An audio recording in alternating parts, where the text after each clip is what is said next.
dalam suatu proyek itu kan Pak, tentu kita tidak bisa menghindari adanya insiden, entah itu yang sifatnya minor atau yang major ya. Nah, dalam proses investigasi itu Pak John, investigasi itu apakah ada perbedaan Pak dengan safety technical dan safety culture ini Pak? Oke. Saya sedikit berkomentar terhadap pertanyaan Mas ini ya, bahwa Mas tadi baru katakan bahwa setiap insiden, setiap perusahaan itu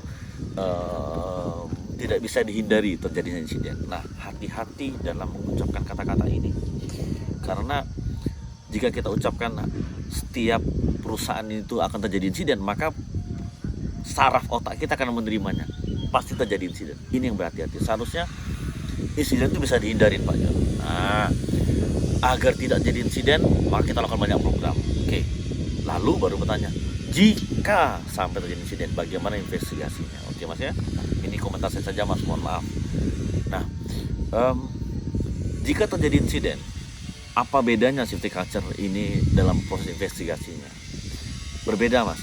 Jadi seperti kalau kita bicara root cause, itu adalah penyebab dari root itu akar di bawah dari tanah yang tidak terlihat ya, root cause-nya, root.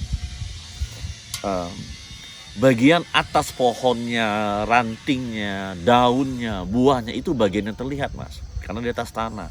Itu bagian technical. Tapi safety culture maksud saya yang seharusnya juga diinvestigasi adalah bagian bawah tanah yang tidak terlihat, yang non technical.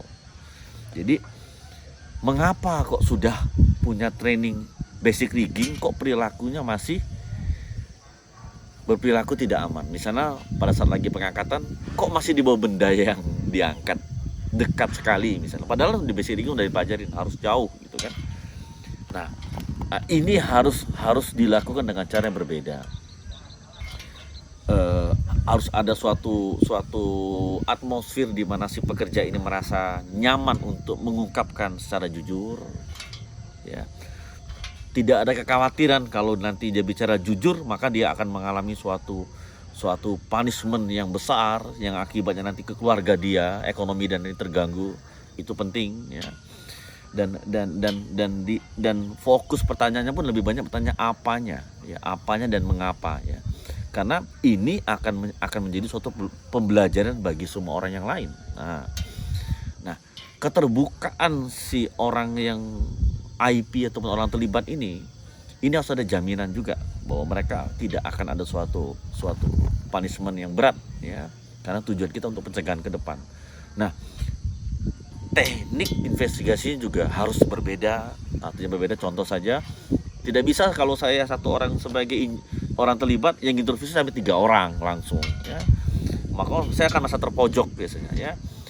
Ada banyak cara Mas yang kita harus membuat suatu atmosfer di mana orang itu menjadi nyaman untuk berbicara, lalu mengungkapkan mengapanya itu, kesadaran dia tadi, mengapa kok dia masih berperilaku tidak aman, mengapa dia lakukan A yang tidak aman, B yang tidak aman, atau memberi perintah kerja tidak aman tuh, padahal dia sudah tahu ya. Itu mengapa itu treatmentnya berbeda. Itu Mas.